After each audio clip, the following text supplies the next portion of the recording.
지금까지 느헤미야서를 쭉 12장까지 매주마다 1장씩 은혜를 나눴었는데, 사실 느헤미야를 준비하면서 한 주에 한 장 보는 것은 참 너무 아쉽다. 한 주 한 장을 가지고도 몇 주에 걸쳐서 은혜를 나눌 수가 있는데, 요약해서 하다 보니까 빠진 부분도 많았었고 아쉬운 부분이 너무 많았습니다. 하지만 어찌됐든지 오늘로 마지막 장 13장 말씀을 받게 되었습니다. 근데 우리가 처음 시작했을 때 느헤미야서 1장에서 기도로 시작했고, 그 다음에 13장 마지막 절이 기도로 끝나는 것을 우리는 보게 됩니다. 모든 것은 시작도 기도로 시작하고 끝마침도 기도로 끝남을 오늘 보여주는 귀한 말씀 느헤미야서였습니다. 오늘 본문의 내용은 모압과 암몬 자손이 하나님의 총회에 들어오지 못하는 이유와 그에 따르는 처방에 대한 내용이 줄을 이루고 있습니다. 하나님의 총회라고 하면은 어떤 것을 말하는 것일까요? 하나님의 총회. 우리가 총회라는 단어를 많이 쓰게 됩니다. 사도행전 15장을 보면은 예루살렘 총회가 있습니다. 예루살렘 총회. 그리고 어떤 모임의 총 모임을 1년에 한 번 모이는 그런 귀한 큰 모임을 총회라고 합니다. 그러면 이스라엘 총회라고 말하지 않고 왜 하나님의 총회라고 하였을까요? 과연 하나님의 총회는 무엇일까요? 지금 모압과 암몬 자손에 대해서 이야기를 하면서 하나님의 총회에 들어오지 못하리라 이렇게 말을 했는데, 이 하나님의 총회는 우리가 상상하고 생각한 대로 하나님이 계시는 곳에서 이루어지는 모든 모임을 하나님의 총회라고 합니다. 그러니까 예배하는 장소, 그리고 하나님의 영광을 올려드리는 귀한 은혜의 장소에 그들이 들어올 수가 없다고 하나님께서 단호하게 이야기를 하십니다. 그렇다면 모압과 암몬이 누굽니까? 여러분, 우리가 창세기를 공부했기 때문에 모압과 암몬, 그리고 나중에 이제 민수기와 신명기를 보게 되면 모압과 암몬 자손들에 대한 어떤 그 이야기가 쭉 기록이 됩니다. 그런데 모압과 암몬이 누굽니까? 바로 아브라함의 조카 롯의 아들들이에요. 롯. 아브라함의 조카 롯의 아들들. 아브라함과 롯은 어떤 관계예요? 삼촌과 조카였죠. 그러니까 한 핏줄입니다. 한 핏줄이에요. 그래서 이제 창세기 12장 1절에 보면 여호와께서 아브라함에게 이르시되 너는 너의 고향과 친척과 아버지의 집을 떠나 내가 내게 보여줄 땅으로 가라. 이 말씀을 듣고 아브라함이 어떻게 해요? 하나님의 명령을 받고 아브라함이 그 하나님이 말씀하시는 그 땅으로 가기 위해, 그 땅이 어떤 땅이에요? 가나안 땅이죠. 젖과 꿀이 흐르는 그 가나안 땅, 그 땅으로 가기 위해서 아버지 집을 나설 때에 그때 조카 롯도, 그 롯의 가족도 함께 따라 나선 것이 바로 그 아브라함과 롯과의 동행한 그런 여정이었습니다. 그때 이 롯은 부푼 꿈을 가지고 하나님이 말씀하시는 그 젖과 꿀이 흐르는 아름답고 풍부한 비옥한 그 초산달 지역에서 자기 나름대로 꿈을 가졌다는 거죠. 한 민족을 이루고 정말 큰 민족, 부족이 아니라 민족까지도 이룰 수 있는 그런 원대한 꿈을 가지고 아브라함 삼촌을 따라서 나섰는데, 그 따라서 나서서 드디어 가나안 땅으로 들어왔단 말이죠. 그런데 가나안 땅에 딱 들어와서 보니까 어떤 상황이었어요?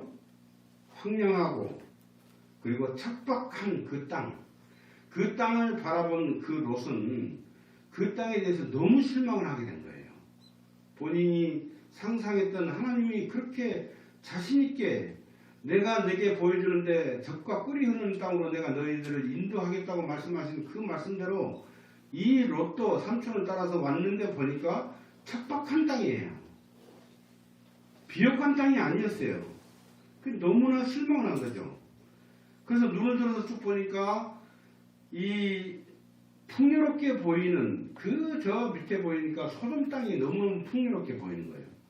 그래서 삼촌을 떠나서 그 소돔 땅으로 들어갔습니다. 이 롯이. 그러나 그 땅은 어떤 땅이었어요?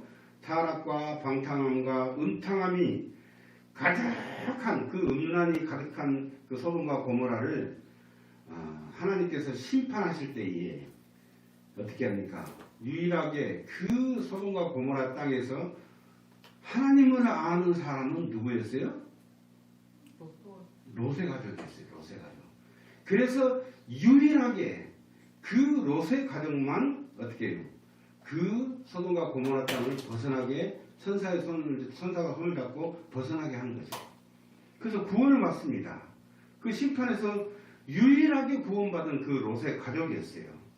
창세기 19장을 보면 소돔과 고모라를 벗어나서 이제 이 롯이 산속으로 들어가는 거지 않습니까?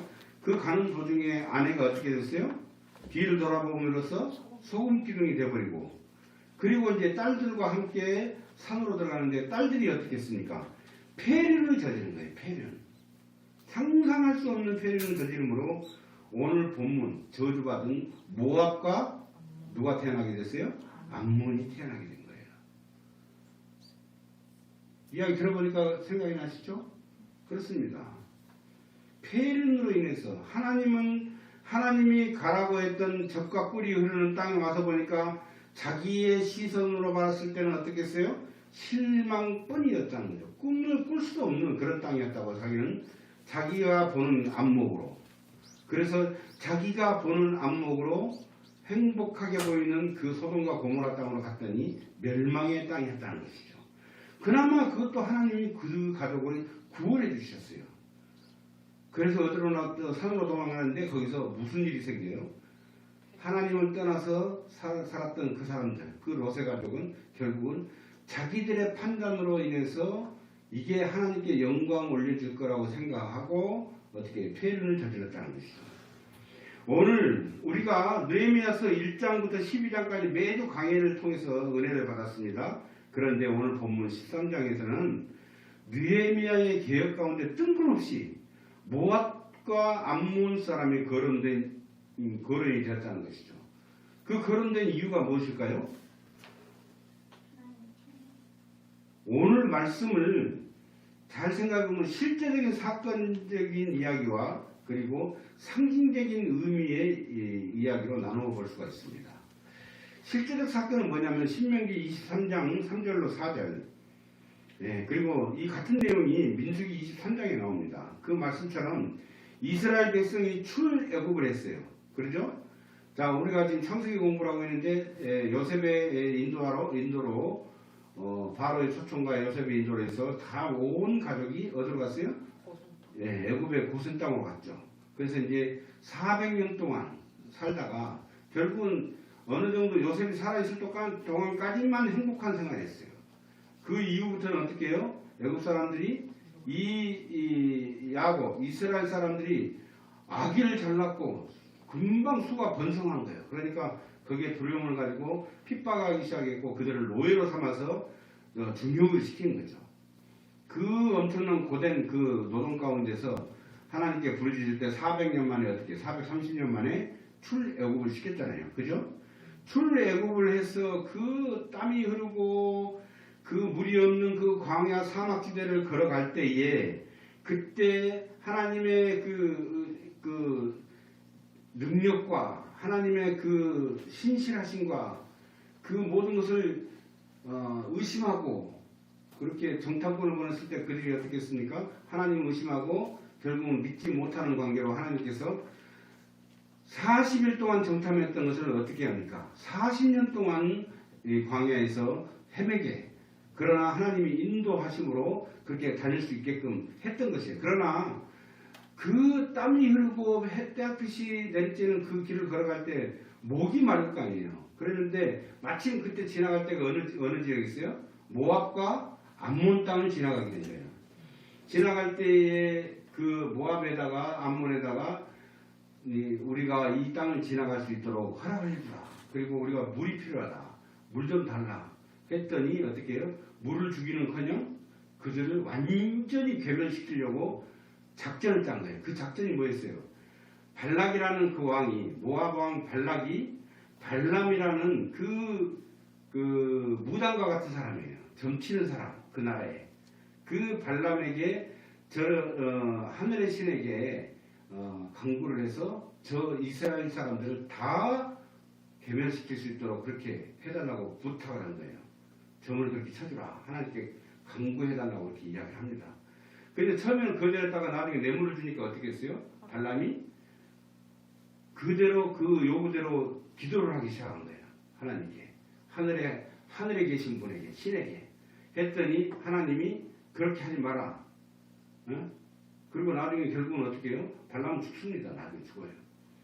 예, 아예 이 사람들이 선을 베풀지 않고 악으로서 어떻게 합니까? 이스라엘 백성을 죽이려고, 괴멸시키려고 했던 그 사건이 신명기에 기록이 되어 있어요.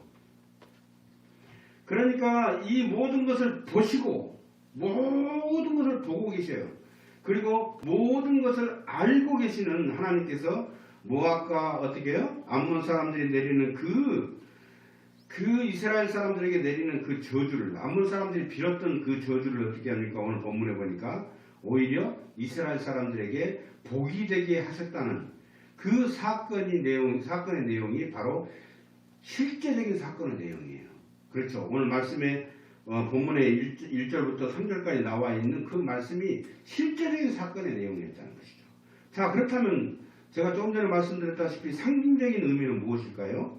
하나님이 가장 싫어하시는 그 우상을 섬기는 이방 사람들. 하나님이 가장 싫어하는 게 뭐라고요? 우상이에요. 우상을 섬기는 거. 그 이방 사람들. 나중에 나오겠지만 에돔 사람과 애굽 사람들. 애굽 사람들은 다 스핑크스를 세워놓고 피라미드를 세우고 사람을 신격화시키고 했던 그런 땅 아니에요? 아주 폐역한 땅이었죠. 그런 사람들 지금으로 보면 어떤 사람들이냐면 다른 종교예요. 만약에 힌두교. 그리고 힌두교에서 파생되었던 그 종교가 뭐예요? 힌두교에서 파생된 종교 불교예요. 불교. 힌두교에서 파생된 게 불교였습니다. 그리고 이슬람교 등등 우리 주 예수 그리스도를 믿는 우리 기독교와 전혀 상관이 없는 그런 족속들을 우리 주님께서는 마태복음 5장 43절로 44절에 보니까 원수를 사랑하라고 그렇게 말씀하셨어요.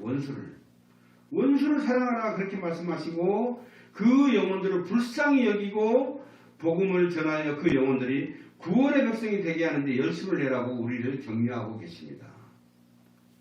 그런데 하나님께서는 우리에게 우리가 주목해야 할 특별한 메시지를 오늘 말씀을 통해서 우리에게 주시는 거예요. 그것이 뭡니까? 오늘 본문을 통해서 주시는 하나님의 경계와 경고의 메시지가 우리에게 주시는 것입니다. 하나님의 경계와 경고는 바로 혼합주의적 신앙이에요. 혼합주의적 신앙. 한마디로 겉은 똑같은데 속은 아닌 것입니다. 그게 바로 예를 들면 겉은 수박이고 안에는 뭐가 들었어요? 호박이 되는 거예요. 호박이. 겉은 수박이에요. 다 수박이에요. 다 수박. 근데 그 안에가 뭐가 들었어요? 빨간 과일 수박이 들어야 되는데 그 안에 호박씨가 들어있는 호박이. 그런 것 같다는 거죠. 아브라함과 롯은 한 혈통이었습니다. 한 혈통이에요. 출발점이 똑같이 하나님으로부터 출발했습니다. 그죠? 하나님의 명령을 받고 너의 고향과 아버지 집과 친척집을 버리고 그 어떻게 해요? 내가 내게 보여줄 땅으로 가라. 하나님으로부터 시작되었습니다.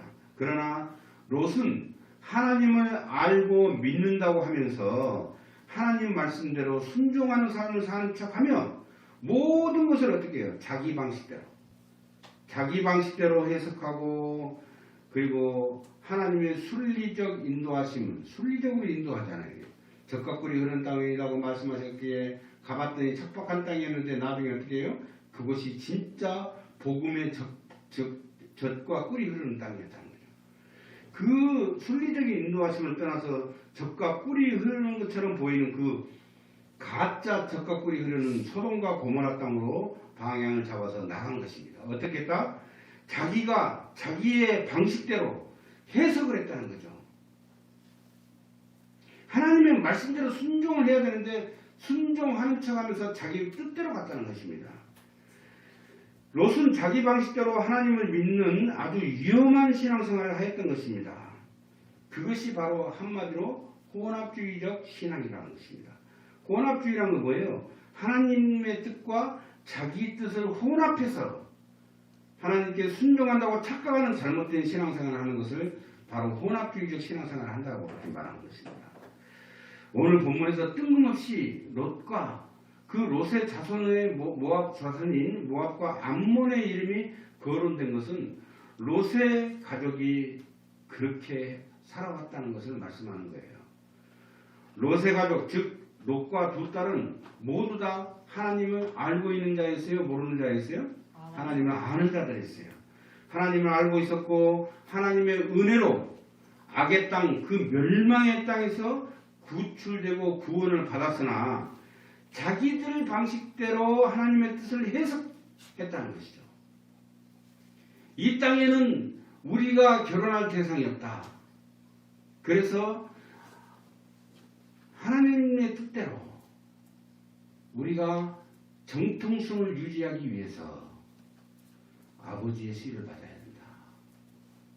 그게 맞는 이야기예요?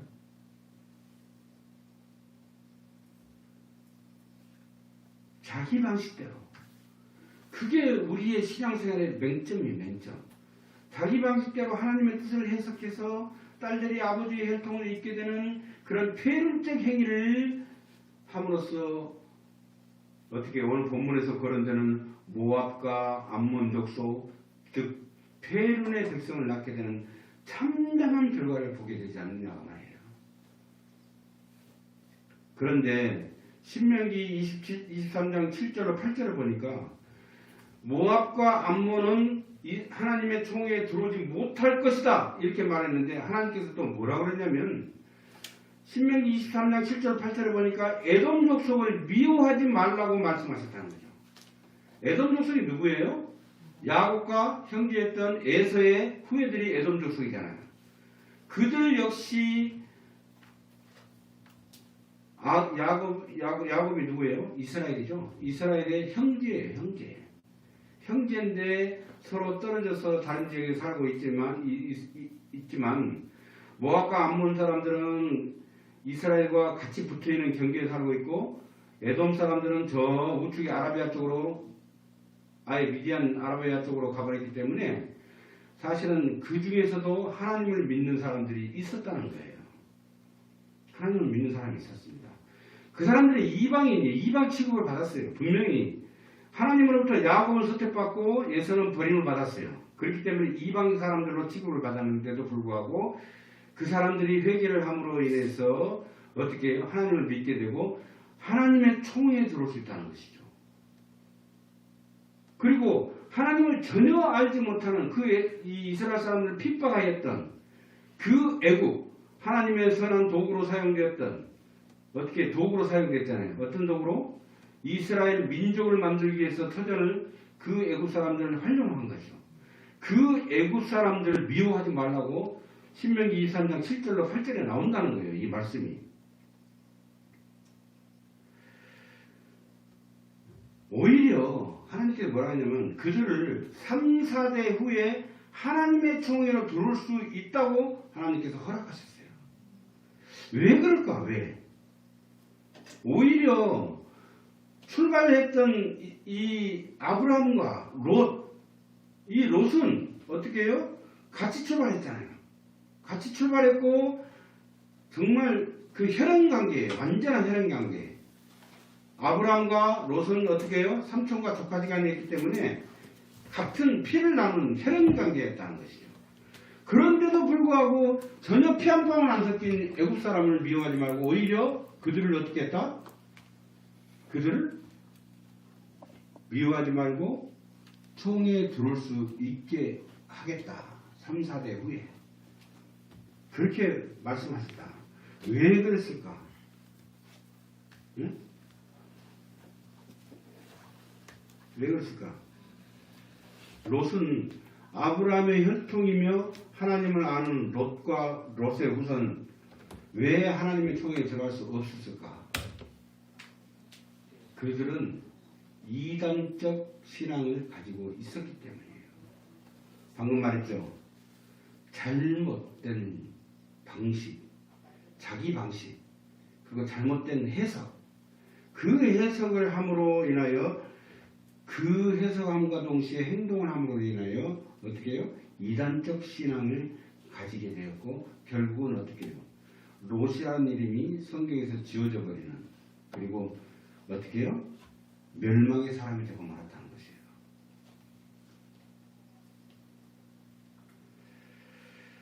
오늘날에도 이런 신앙을 가진 사람이 얼마나 많습니까? 그렇죠?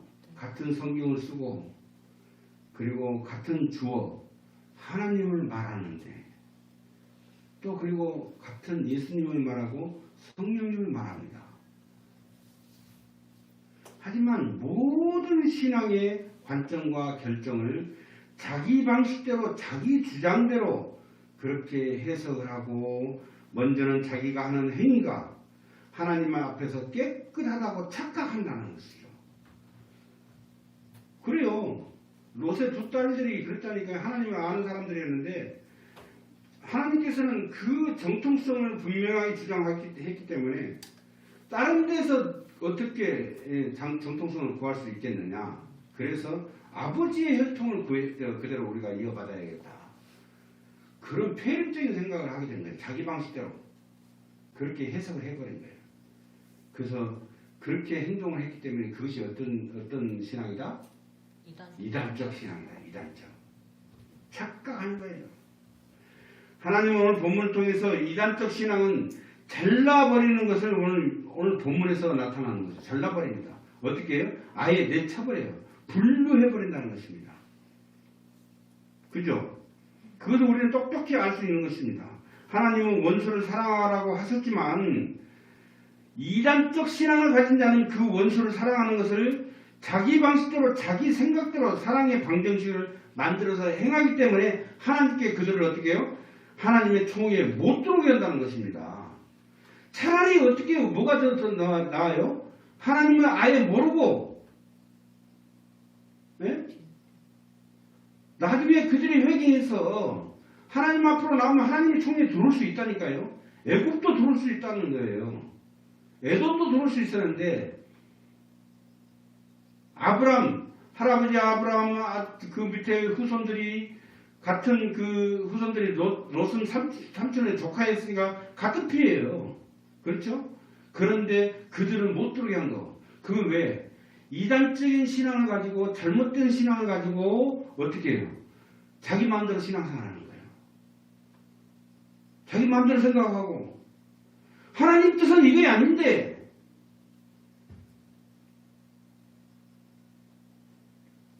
내가 그냥 교회 나가기는 뭘 교회를 나가 집에 가서 텔레비를 보고 아니면 예배 드리면 되지.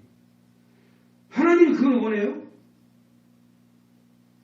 하나님의 총에 얼굴도 안 비치는데 와가지고 너 이름만 드물고 가고 하면 그게 신앙입니까? 아니에요.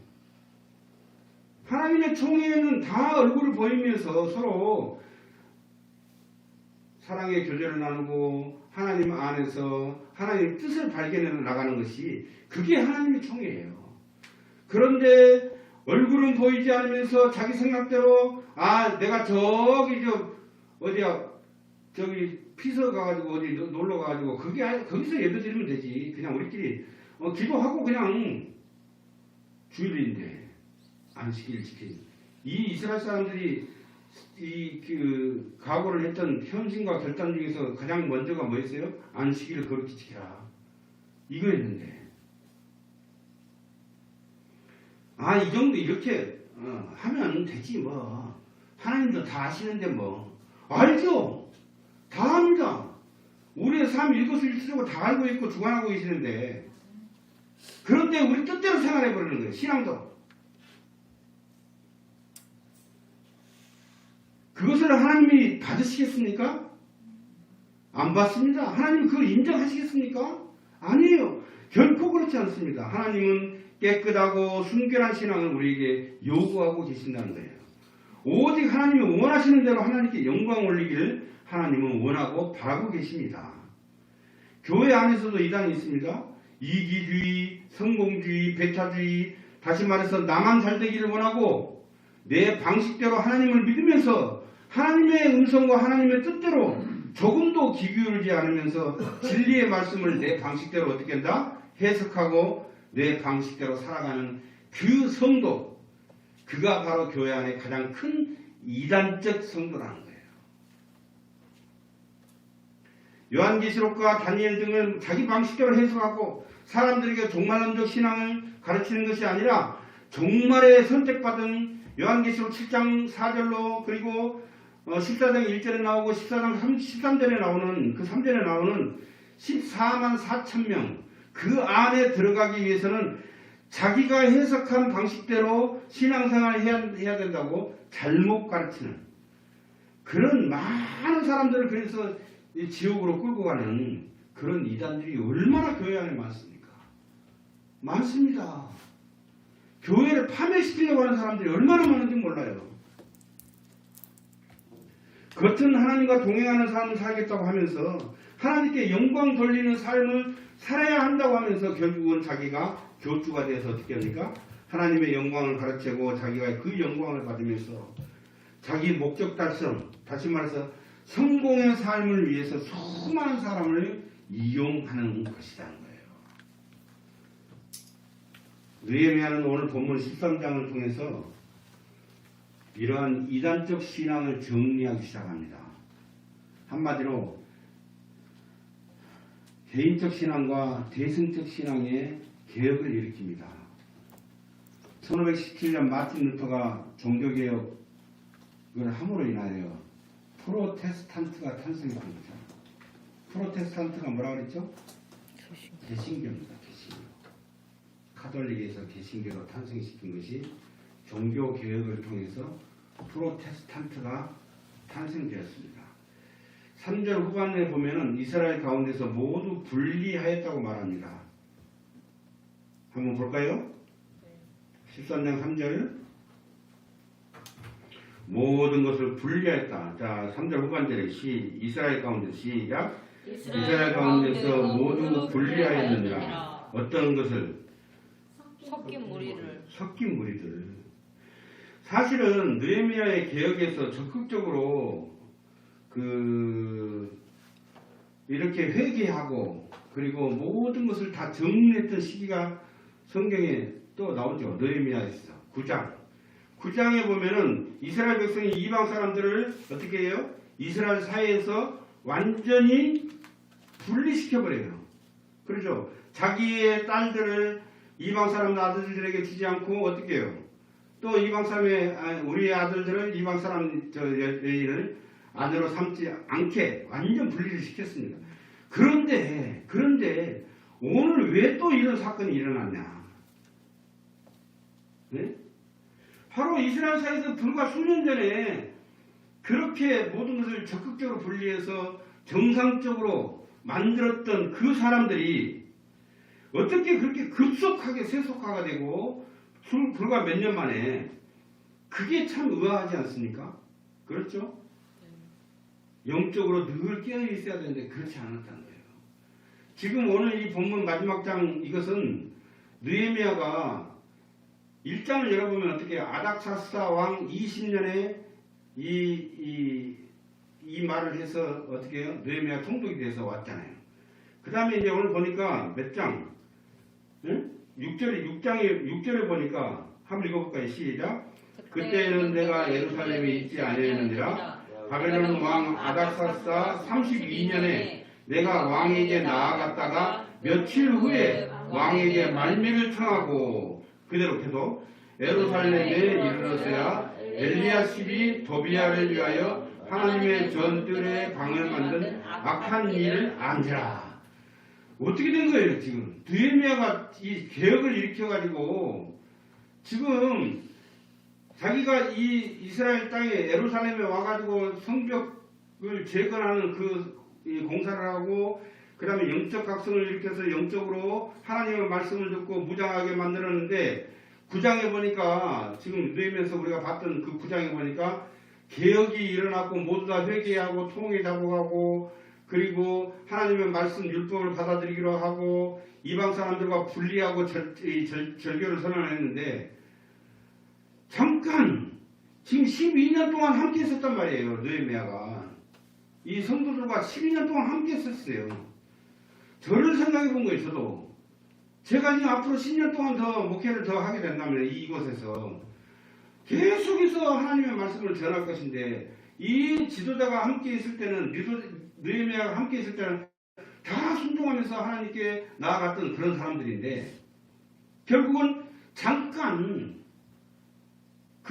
물론 예루살렘에서 그 바벨론까지 바사한 나라가 이란이잖아요. 그때는 뭐 낙타를 타든 나귀를 타든 간에 타고 갔으니까 뭐 몇 개월 걸렸을 거예요. 몇 개월. 몇 개월이라고 정확히 나와 있지는 않은데 그렇게 가가지고 32년 만에 그러니까 32년 아닥사스가 32년이니까 12년 만에 지금 그 황제를 뵈러 간 거예요. 왕을 아닥사스다 왕을. 그리고 갔더니 가서 잠깐 이야기하고 며칠 후에 거기서 또 며칠 후에 어떻게 했다? 왕에게 다시 가서 이제 제가 다시 우리 예루살렘 다녀와야 되겠습니다. 말미를 청하고 그리고 다시 와서 보니까 어떻게 했어요? 옛날로 돌아가 버린 거예요. 옛날로. 얼마나 이 느헤미야가 실망을 했겠습니까? 모세가 마찬가지로 이런 사건이 또 있었잖아요. 모세가 시내산에 가서 하나님의 그 율법 계명을 받으려고 올라갔는데 그 40일 동안 그들은 지도자가 없어져 버리니까 자기들끼리 뭘 만들었어요? 금송아지를 만들었잖아요. 그래가지고 그 금송아지 앞에서 먹고 마시고 춤을 추면서 이게 우리의 신이라고 그러고 있었대요. 어떻게 이 사람들이 이럴 수가 있냐고 말이죠. 지금 이 제목을 보면 저의 목회가 끝난 후에 과연 후임자가 누가 들어오겠지만 어떻게 될지는 모르겠지만 지금 느헤미야가 12년 동안을 이렇게 가르치고 이끌어 왔는데 단 몇 개월 만에 이렇게 다시 원시되는 거예요. 더군다나 도비야가 누굽니까? 도비야가 산발락과 도비야 산발락을 도와서 이 이스라엘 민족을 아예 성벽 재건을 못하게 방해하고 완전히 괴멸시켜버리려고 없애버리려고 느헤미야도 죽여버리려고 그렇게 했던 아주 악한 사람인데 그 사람을 갖다가 대제사장이었던 자기가 세워놨던 그 대제사장이었던 엘리야십이 그 도비야를 위해서 바로 성전을 청소하고 성전을 위해서 이 성전을 봉사한 사람들을 위해서 11조를 그 방에다 놔두고 또 이렇게 나중에 뭐 이렇게 지원하려고 했던 그런 모든 것들이 있는 그 방을 다 비워가지고 그 큰 방을 누구에게 줬다? 도비야에게 준 거예요. 도비야에게. 오늘 본문 뒤에 보니까 참 한심한 일이죠. 한심한 일. 얼마나 한심한 일입니까? 우리가 이렇다는 거예요. 우리가. 아무리 내가 정결하다고 말해도 아무리 깨끗하다고 내가 잘해보겠다고 하지만 내 안에 어떤 신앙? 이단적 신앙이 들어있으면 순식간에 변해버립니다. 순식간에. 깨어있지 않으면 안 된다는 것이죠.